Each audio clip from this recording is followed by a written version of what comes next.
ரலியல்லாஹு அன்ஹு என்ற நபித்தோழர் அவர்கள் அறிவிக்கின்றார்கள், சமிஅத்து நான் கேட்டேன் ரசூலல்லாஹி ஸல்லல்லாஹு அலைஹி வஸல்லம் யகூல், அல்லாஹுவின் தூதர் ஸல்லல்லாஹு அலைஹி வஸல்லம் அவர்கள் கூறியதை நான் கேட்டேன்.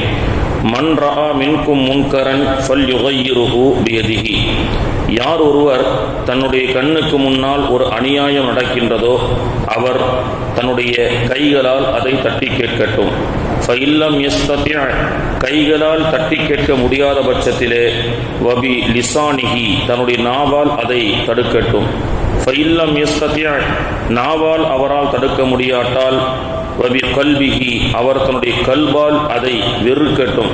வகதாலிக வதாலிக அலாஃபுல் ஈமான், அதுதான் ஈமானிலே கடைசி அந்தஸ்தாகும் என்று கூறிய இந்த ஹதீஸ் முஸ்லிம் ஷெரீஃபிலே பதிவு செய்யப்படுகிறது. கண்ணியத்திற்குரிய அல்லாஹுவின் நல்லடியார்களே, இஸ்லாமியர்கள் என்று சொன்னால் தான் உண்டு, தன்னுடைய கடமைகள் உண்டு என்று இருந்து கொண்டு வெளியில் நடக்கக்கூடிய அக்கிரமங்களை பார்த்து கொண்டு அதனை கண்டு கொள்ளாமல் இருப்பவன் இஸ்லாமியன் அல்ல. ஒரு அநீதி நடக்கப்பட்டால் அந்த அநீதியை முடிந்தால் கைகளால் தடுக்க வேண்டும், அல்லது நாவால் பிரச்சாரம் செய்து அதை தடுக்க வேண்டும், சொல்லி அதை தடுக்க வேண்டும். கைகளாலும் நாவாலும் தடுக்க முடியாத பட்சத்திலே குறைந்தபட்சம் கல்பிலாவது அதை வெறுக்க வேண்டும். அதுதான் ஈமானுடைய கடைசி தரம் என்று சொன்னார்கள். கண்ணியத்திற்குரியவர்களே, உதாரணத்துக்கு வெளிநாட்டுக்கு ஒருத்தர் வேலைக்காக, ஒரு வீட்டு வேலைக்காக செல்கிறார். ஒரு ஓட்டுநர்னு வைத்துக் கொள்ளுங்கள். அவருக்கு அந்த அரபி 5 விதமான கடமைகளை ஒவ்வொரு நாளும் கொடுக்கிறார். என்ன கடமை? காலையில் எழுந்திருக்க வேண்டும், வாகனத்தை கழுவ வேண்டும், பிறகு பள்ளிக்கூடத்திற்கு ஸ்கூலுக்கு பிள்ளைகளை அழைத்து செல்ல வேண்டும், பிறகு அவர்களை திரும்ப அழைத்து வர வேண்டும், மார்க்கெட்டுக்கு செல்ல வேண்டும். இப்படியாக 5 கடமைகள் அவருக்கு கொடுக்கப்படுகிறது. இப்படியாக அந்த 5 கடமைகள் ஒரு நாள் அவர் என்ன செய்து கொண்டிருக்கின்றார்? அந்த 5 கொடுக்கப்பட்ட அந்த ஒரு நாள் லிஸ்ட் கொடுக்கப்பட்ட அந்த 5 கடமைகள்ல ஒரு நாள் காரை கழுவி கொண்டிருக்கின்றார். அப்பொழுது அந்த அரபியினுடைய வீட்டினுடைய ஒரு சிறு குழந்தை பந்து விளையாடி கொண்டு தவழ்ந்து கொண்டே நீச்சல் குளத்திலே சென்று அது கீழே விழுந்து விட்டது. விழுந்து அதை தத்தளித்துக் கொண்டிருக்கிறது. இப்பொழுது அவர் பார்த்து கொண்டு என்ன செய்ய வேண்டும்? நமக்கு கொடுக்கப்பட்டது 5 கடமை தான். நமக்கு நீச்சல் குளத்துல குழந்தை விழுந்தா அதை காப்பாற்றணுன்ற சட்டம் நமக்கு இல்லையே, அதுதான் நமக்கு கஃபீல் கொடுக்கலையே என்று இருந்தால், அந்த நேரத்தில் அவர் அந்த குழந்தை நீச்சல் குளத்திலே உயிருக்கு போராடி கொண்டிருக்கும் பொழுது அவர் கண்டு கொள்ளாமல் அவர் தன்னுடைய வேலையை தான் பார்க்கிறார். அப்போ அந்த ஷேக் பார்க்கும் பொழுது, பரவாயில்ல, நம்ம சொன்ன வேலையை கரெக்டா செஞ்சிட்டு இருக்கிறாரு, நம்ம நீச்சல் குளத்துல உளப்பட்ட நம்முடைய குழந்தையை காப்பாற்றுவது இவருக்கு கொடுக்கப்பட்ட வேலை இல்லையே என்று அவர் அந்த ஆமிலை பார்த்து சந்தோஷப்பட மாட்டார். மாறாக கோபப்படுவார். ஏண்டா, உனக்கு அறிவு இருக்கா? முஹ் மாஃபி, குழந்தை கீழே விழுந்திருக்குது, உயிருக்கு போராடிட்டு இருக்கு, இதெல்லாம் நீ சொல்லியா செய்யணும் அப்படின்னு சொல்லி அவர் கோபப்படுவார். அதே போன்றுதான், நான் 5 வேளை தொழுதேன், நான் கரெக்டா திக்ர் செஞ்சிடறேன், நான் என்னுடைய கடமைகளை நான் சரியா செய்து கொண்டிருக்கின்றேன், நாட்டில் என்ன அநியாயம் நடந்தா நமக்கு என்னப்பா அப்படி என்று ஒரு மூமினால் இருக்கக்கூடாது. அப்படி இருந்தால் அல்லாஹ் தஆலா என்ன செய்ய மாட்டான்? அதை பொறுத்து கொள்ள மாட்டான். எனவே 2 விஷயத்தை கொண்டுதான் நாட்டில் நடக்கக்கூடிய அநியாயத்தை இதுநாள் வரைக்கும் 5 ஆண்டுகள்ல ஆட்சியாளர்கள் செய்யக்கூடிய அக்கிரமங்களை வாயால் பேசி நாம் என்ன செய்கின்றோம்? தடுப்பதற்காக முயற்சி செய்கின்றோம், கல்பால் வெறுக்கின்றோம். ஆனால் கைகளால் புரட்சி செய்யக்கூடிய ஒரு அவசியம் வரும் பொழுது அதுதான் எலெக்ஷனுடைய நேரம். எலெக்ஷன் போன்ற இந்த ஓட்டு பதிவு செய்யப்படக்கூடிய நேரத்தில் அக்கிரமக்காரர்களையும் வஞ்சிக்கப்பட்ட அந்த மக்களை வஞ்சிக்கக்கூடிய வஞ்சகர்களையும் வீட்டுக்கு அனுப்பக்கூடிய ஒரு புரட்சி தான் பெருமானார் அவர்கள் சொல்லிக் கொடுத்தார்கள். அக்கிரமத்தை உங்களுடைய கைகளால் தடுங்கள். கைகளால் தடுங்கள்னு சொன்னா போய் சண்டை போடுவது அல்ல. இது போன்ற ஜனநாயக நாட்டில் வரக்கூடிய தேர்தல் காலத்தில் நாம் என்ன செய்ய வேண்டும்? வஞ்சகர்களுடைய ஆட்சிகளுக்கு ஒரு முற்றுப்புள்ளி வைப்பதற்கு ஒரு அற்புதமான ஒரு நேரம், கைகளால் தடுக்கக்கூடிய நேரம். அப்படி நாம என்ன செய்யணுங்க?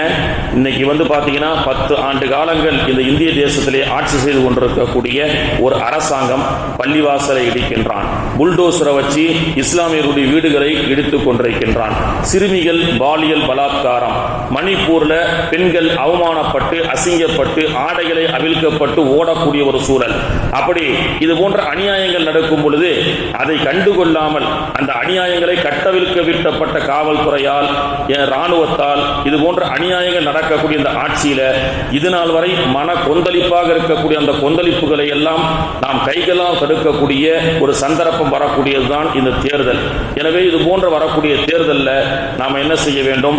இந்த வஞ்சகருடைய ஆட்சியை நாம் என்ன செய்ய வேண்டும்? அகற்ற வேண்டும். அப்படி அதற்காகத்தான் பெருமானார் அவர்கள் சொன்னார்கள், இந்த ஹதீஸுடைய கருத்துல நீங்க கைகளால் தடுங்கள் அப்படி என்று சொல்லி. அதனால்தான் ஹுசைன் ரலியல்லாஹு அன்ஹு அவர்கள் மதீனாவில் இருக்கிறாங்க. யஸீத் ஆட்சி கூஃபா தேசத்திலே மிகப்பெரிய மக்களுக்கு அதிருப்தி. மூட்டை மூட்டையாக கடிதம் வருகிறது மதீனாவுக்கு. யஸீத் மிகப்பெரிய கொடுங்கோல் ஆட்சி செய்து கொண்டிருக்கின்றார்.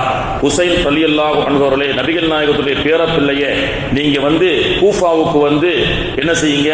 எங்களை எப்படியாவது இந்த ஜனநாயக ஆட்சியை கொண்டு வந்து மக்களுக்கு ஒரு மறுமலர்ச்சி ஏற்படுத்துங்கள் அப்படின்னு சொன்னாங்க. தன்னுடைய உயிருக்கு ஆபத்து இருக்கும் பொழுதும் ஹுசைன் ரலியல்லாஹு அன்ஹு அவர்கள் மதீனாவில் ரசூலுடைய பேரக்குள் பிள்ளை, சொகுசான வாழ்க்கை இருந்தது அவங்களுக்கு. எல்லாம் மரியாதை கொடுக்கக்கூடிய சஹாபாக்கள் இருந்தாலும் என்ன செய்யறாங்க? கூஃபா தேசிகருடைய லட்சக்கணக்கான மக்களுடைய சுதந்திரத்துக்காக ஹுசைன் ரலியல்லாஹு அன்ஹு அவர்கள் உயிரை துச்சமாக மதித்து சென்று அந்த மக்களுக்கு சுபிட்சத்தையும் சுதந்திரத்தையும் வாங்கி கொடுக்க சென்று தன்னுடைய உயிரை மாய்த்த வரலாறை நம்மால் பார்க்க முடிகிறது. ஆனா இன்னைக்கு பாத்தீங்கன்னா சமூக எக்கேடு கெட்டாலும் பரவாயில்ல, எனக்கு ஒரு 10 கோடி 20 கோடி கொடுத்தா சில்லற கட்சிகள் எல்லாம் அந்த ஓட்டை பிரிப்பதற்கு இன்னைக்கு தயாராக இருக்கக்கூடிய ஒரு சூழலை நம்மால் பார்க்க முடிகின்றது. எனவே ஓட்டுக்களை சிந்தாமல் சிதறாமல் நாம் என்ன செய்யணும்? ஒரு பெருங்கொண்ட ஒரு கட்சி என்று சொன்னால் அந்த பெருங்கொண்ட கட்சியை எதிர்க்கக்கூடிய இன்னொரு கட்சிக்கு தான் நம்முடைய வாக்குகளை செலுத்த வேண்டுமே தவிர சில்லறை கட்சிகளுக்கு எல்லாம் வாக்கியை செலுத்திக் கொண்டு கடைசியில் ஹாஸ்டல்ல உப்மாவுக்கு வந்த கதையாக ஆகக்கூடாது. வருஷம் தேர்தலில் நமக்கு இந்த உதாரணத்தை சொல்லி காட்டுவார்கள். இந்த தேர்தலில் ஏனோ இந்த வாட்ஸ்அப்ல வரல. என்னன்னா, ஒரு ஹாஸ்டல்ல வாரம் முழுக்க அதிகமாக உப்மாவே போட்டு என்ன செய்யறாங்க? டிஃபனுக்கு போட்டுக்கிட்டே இருக்கிறாங்க. மாணவர்களுக்கு பிடிக்கல. டெய்லி அன்றாடம் காலையில் உப்மாவை போட்டு கொள்றாங்களே அப்படின்னு சொல்லி ஒரு முடிவு எடுத்து அந்த கேன்டீனுக்கு எதிராக ஒரு தேர்தல் நடத்த முடிவு செய்யறாங்க. சரி, உப்மாவுக்கு எதிராக என்ன நிற்பது? எதிராக இட்லி தோசை அப்படி என்று சொன்னால் ஒரு இட்லி என்று ஒரு கட்சி நின்றா பிரச்சனை கிடையாது. இந்த உப்மா வேண்டாம் அப்படின்னு சொல்வதற்கு எதிர் மெனுவாக கிச்சடி, இட்லி, தோசை, வெண்பொங்கல், பொங்கல் அப்படின்னு சொல்லி பலதரப்பட்ட மெனு அந்த உப்மாவுக்கு எதிராக என்ன செய்யப்படுகிறது? அந்த ஓட்டிலே நிற்கப்படுகிறது. அப்போ ஒவ்வொருத்தர் என்ன பண்ணா? 5 பேர் இட்லிக்கு எழுதி போட்டான், 5 பேர் வெண்பொங்கலுக்கு போட்டான், ஒரு 3 பேர் கிச்சடிக்கு போட்டான். இப்படியாக இட்லி, கிச்சடி, தோசைன்னு சொல்லி அந்த ஓட்டுக்கள் எல்லாம் பிரிக்கப்பட்டு 10% உப்மாவே மீண்டும் வந்த மாதிரி என்ன செய்யப்படுது? இப்படிதான் ஆட்சி இந்த இந்திய தேசத்தில் நடைபெற்றுக் கொண்டிருக்கிறது.